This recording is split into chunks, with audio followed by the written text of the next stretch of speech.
Do t'jemi sot në studio me një mikën tonë, e cila ka ardhur enkas për ne nga Tirana, është nisur herët në mëngjes për të qenë pjesë e emisionit Start. Anila Toja, mirë mëngjes e mirë se erdhe. Mirë mëngjes, mirë se ju gjeta, Shkodër. Jam lindja ime. Jam shumë e lumtur që të kam në studio, sepse mbi të gjitha sot do diskutojmë një temë vërtet shumë interesante. Së fundmi Anila është bërë pjesë e një aktiviteti realizuar nga Fakulteti i Shkencave Humane në Universitetin e Elbasanit, që ka shndërruar një hapësirë frymëzimi, diskutimi, drejtuar barazisë gjinore dhe thyerjes së stereotipeve. Aktiviteti nëpërmjet fjalëve, ndryshimi, nis, është një aktivitet i organizuar në kuadër të projektit Words Matter, Words Hurt, Words Heal, që nëse ne përkthejmë në shqip do të thotë fjalët kanë rëndësi, fjalët lëndojnë, fjalët shërojnë. Sigurisht i organizuar edhe i dedikuar femrave, grave në karrierë, të cilat kanë punuar fort, janë munduar shumë fort, me shumë sakrifica dhe mund, dhe kanë arritur të bëjnë një emër në fushën e tyre. Dhe ne jemi këtu me Anilën, e cila ne dim tashmë punën e saj të mrekullueshme, e dim fuqinë e penelit saj, dhe do të shohim se si ka ecur rrugtimi i viteve të saj, sa është përballur me stereotipet e barazisë gjinore dhe sa i ka luftuar ajo. A i ke ndjerë, Anil, këtë diskriminimin e barazisë gjinore? Tani, unë këtu jam rritur, në Shqipëri jam rritur, pavarësisht që një pjesë të mirë të jetës time kam kaluar në Kanada, në Toronto. Ajo që dua të them është në fushën time si arkitekt i brendshëm dhe si piktore, si artist, them të drejtën, nuk është se kam ndjerë këtë pabarazinë gjinore në këtë fushë flas, sepse arti jonë është art vizual, është i dukshëm dhe ne vlerësojmë për punën që prezantojmë. Por nëse flasim në vija të përgjithshme, po sigurisht që po. Ka ngjyra, sigurisht që ka ngjyra. A lëndohesh nga ato? Me kalimin e viteve ti, domethënë, merr ato fuqizimet e tua edhe nuk është se të bëjnë më përshtypje. Nuk është se të bëjnë më përshtypje me kalimin e kohës, me pjekurinë tënde, dhe prandaj them gjithmonë që një grua, nëse do të ecë përpara, gjëja e parë kryesore është sigurisht baza familje, është studimi, është arsimi. Nëse ne kemi një grua të arsimuar, atje në sigur që kemi edhe një vend të zhvilluar. Gruaja është bërthama e shoqërisë. Pa gruan, pa emancipuar, nuk ka një shoqëri të zhvilluar. Shumë e vërtet, pa një grua të emancipuar nuk ka një shoqëri të zhvilluar. Jam totalisht dakord me gjithë këto fjalët që ti thua. A mendon se arti, në të gjitha fushët dhe degët e tjera, e ka fuqinë të ndryshojë këtë mentalitet? Po, është e vërtet. Unë e them shpesh, arti ka fuqinë që cilët as politika nuk arrin dot ta bëj, ta ndryshoj. Sepse arti janë urat lidhëse që lidhen nëpërmjet shteteve, nëpërmjet vendit, nëpërmjet mendësisë. Kështu që jam e lumtur që jam pjesës së artit, edhe që kam pse jo luftuar fort me veten flas për të arritur këtu ku jam. Kam punuar fort për të arritur këtu ku jam. Këtu jemi në panel. Janë 30 gra nga gjithë Shqipëria, të cilët përfaqësojnë veten e tyre, përfaqësojnë Shqipërinë, për të dhënë një mesazh sensibilizues për të gjitha gratë të cilat duan të arrijnë në jetë, për të cilat gratë, vajzat e shikojnë jetën ndoshta në një dritare, por të cilët nuk është të hapur. Kështu që mesazhi është që për gjithë secili nga ne, qoftë ajo edhe për djemt, ti mjafton të gjesh rrugën tënde, edhe dritaret tua do hapen. Është vërtet e rëndësishme të themi që në jetë jo çdo der është e hapur. Mjafton të futesh në një korridor, jam e sigurt në gjithë ato dyrë që ka jeta, jam e sigurt që do gjesh një dyrë. Asnjëherë nuk është e hapur, por ti do të dish të hapësh. Çelësi i suksesit është dija. Absolutisht po. Sa emocionuese ishte për ty të ishe pjesë e 30 grave? 30 gra nga gjithë Shqipëria është një numër goxha esencial, dhe të bësh pjesë në këta 30 grave mendoj është vërtet një nder i madh. Po, për mua ishte emocion në fakt. Unë si natyrë jam emocionuese, emocionova shumë, të drejtën, u preka, sepse ti gjatë atij prezantimi të shkurtër kur të prezantojnë, ti përpara syve të tu mendjes tënde vjen rrugtimi jot. Vjen rrugtimi jo që nuk ka qenë i lehtë, ka qenë fal punës, vullnetit, përkrajs familjes, të shoqërisë, pse jo. Dhe jam mirënjohëse për gjithë këtë rrugtim. Jo vetëm vetes që kam punuar, por edhe familjes mbi gjitha, miqve të mi që më kanë ndejt pranë. E kështu në këtë rast edhe ty që na ke mbështet, vazhdon të mbështet artistë të rinj dhe jo vetëm. Prandaj edhe ju jeni këtu ku jeni. Unë e vlerësoj shumë. Cili ka qenë nga momentet më të vështira të karrierës tënde, kur I kthehemi tani pas? Momentet më të vështira në fakt ka qenë kur unë kam qenë duke studiuar, duke bërë universitetin e dytë në Kanada, që mu desh që fëmijën tim, vajzën time 3 vjeç, Talia këtu në Shqipëri dhe unë vazhdoja studimet andej. Sepse isha e detyruar, ky është pengu im I jetës, sepse më duhej që të merrja mesatare, më duhet të ecja fort, duhet merrja bursë. Të gjitha këto I realizova me të drejtën, pavarësisht një vend aq I bukur me zhvillim. Unë asnjëherë në atë kohë që studioja nuk arrija dot të shikoja rrezet e diellit, realisht ta them këtë.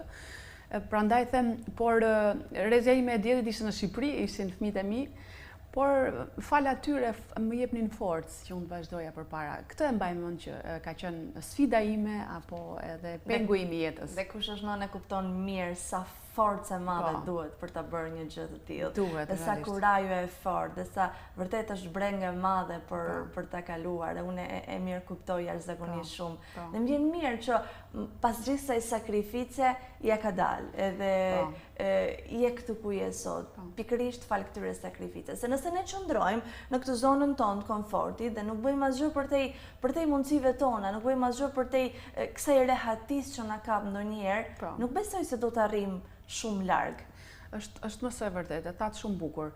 Ndonjëherë ndonjë mik që nuk më njeh shumë mirë, e shikoj që rritohet me këtë shkatësinë apo me këtë vrullin e jetës që na ka zënë, edhe ndonjëherë më thonë stop, ndalu, edhe them nëse unë do ndalesha, nuk do ishim këtu. Prandaj ne jemi këtu ku jemi sepse fal punës, e vullnetit, dashurisë që ne falim tek puna që ne bëjmë. Absolutisht po. Barazia gjinore, a është një ndër tematikat e tua të preferuara për punët në art? Në fakt jam frymëzuar, sigurisht që po, edhe unë në shumë ekspozita që kam bërë, unë flas nëpërmjet panelit. Kam pasur ekspozita që kam titulluar Sensitive, por që me rreth 40 punime, por që fokusi ishte gruaja, forca që e jepja, ndjeshmëria në të njëjtën kohë, por pavarësisht ndjesisë së butë që ka një grua, një femër, unë e sjell atë në mënyrë të fortë, të pavarur. Edhe prandaj them që unë flas nëpërmjet artit, jap mesazhin tim. Dhe shpeshherë kur më pyesin, I them, unë ku kam më bukur se sa unë ta shpreh mendimin tim nëpërmjet artit.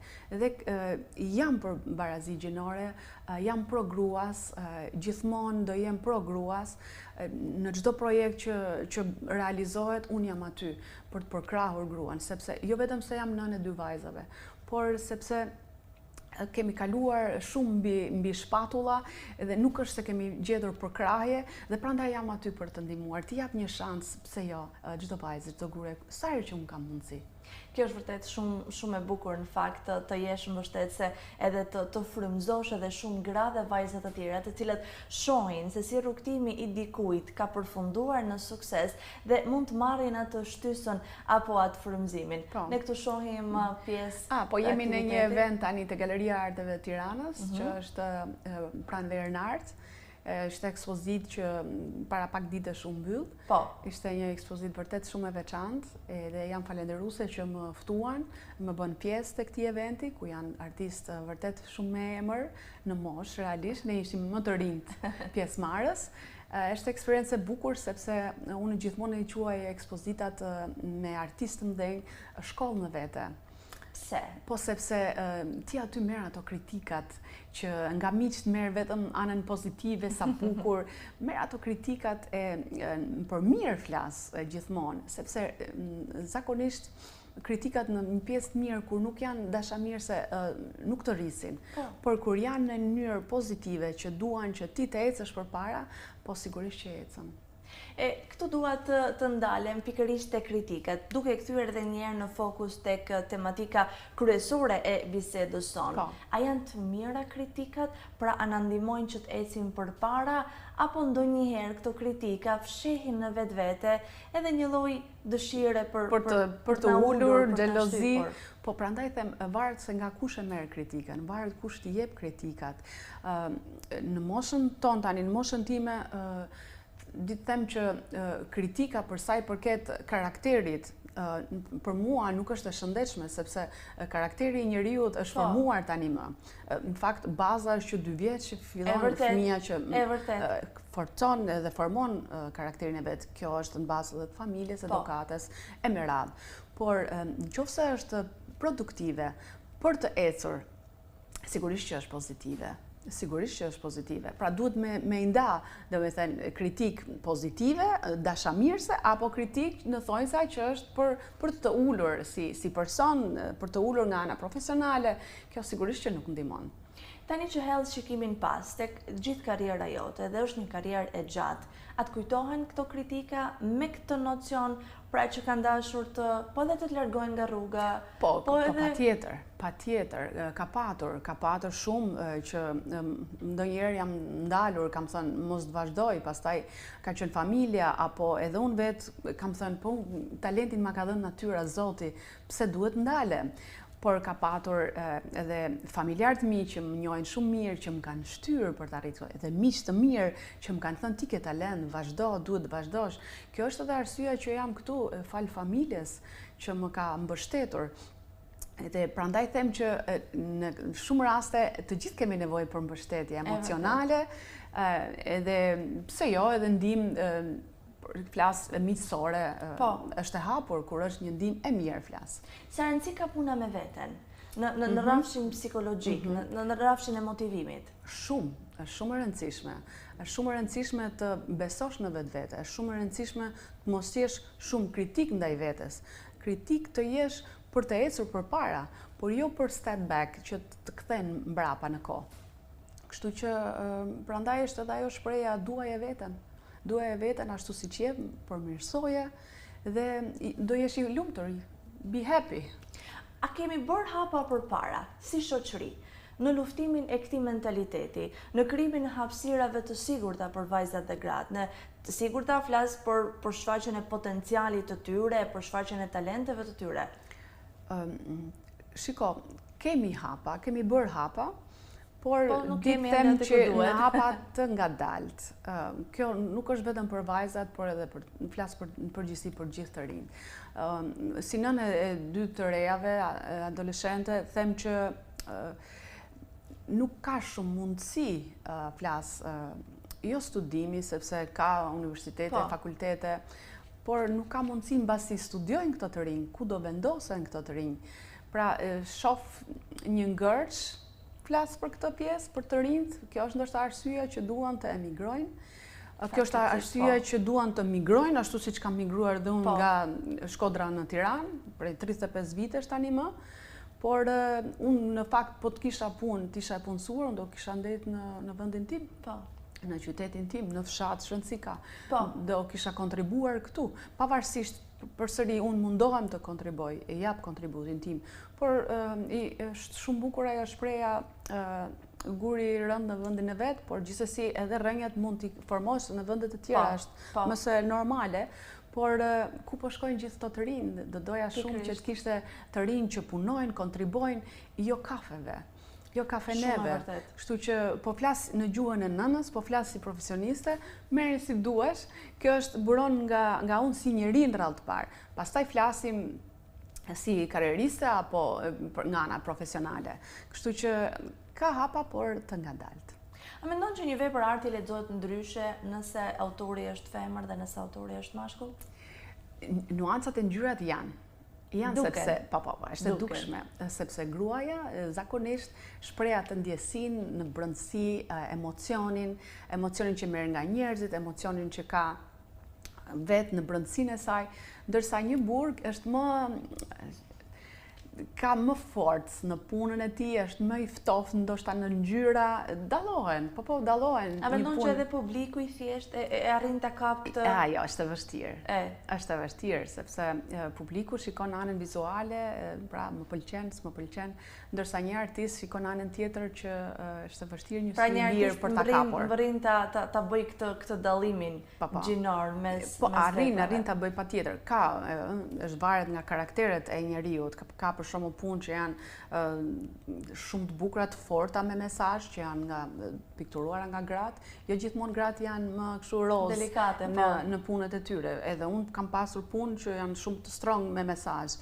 Por në përgjithësi, duke qenë se je artist, normal që do japesh atë që në brendësinë që ti ke anën pozitive, të butë, sensitive, e cila mi karakterizon një grua. E drejt, e vërtet. Me nuk ka asnjë gjë gabim, më fal. Jo, nuk ka asnjë gjë gabim, është natyra. Po, është natyra e saj edhe duhet ta përqafojmë dhe ta përçojmë më tutje këtë pjesë të vetes.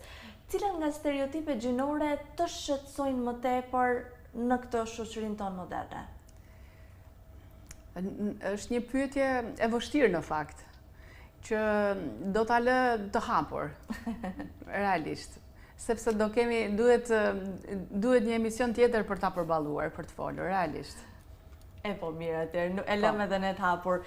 Duke e lënë të hapur, jam e sigurt se njerëzit do mendojnë shumë.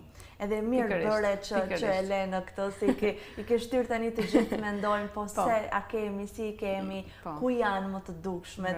Dhe unë besoj ata që janë në marrëdhënie pune, qofshin këto karriera, apo thjesht një marrëdhënie pune e përditshme, e ndjejnë edhe e kuptojnë shumë mirë. E kuptojnë shumë, aq më shumë në për administratë, jam e sigurt për këtë. E ndjejnë shumë peshën e këtë stereotipeve. Po, sepse është një barë e madhe edhe ndonjëherë puna në flas në Shqipëri është si thua je i detyruar të shkosh. Unë kam punuar në administratë dhe çdo ditë në mëngjes që zgjohesha ishte sikur jam para një provimi që ndonjëherë na ka rastis që nuk jemi përgatitur. Është e njëjta gjë.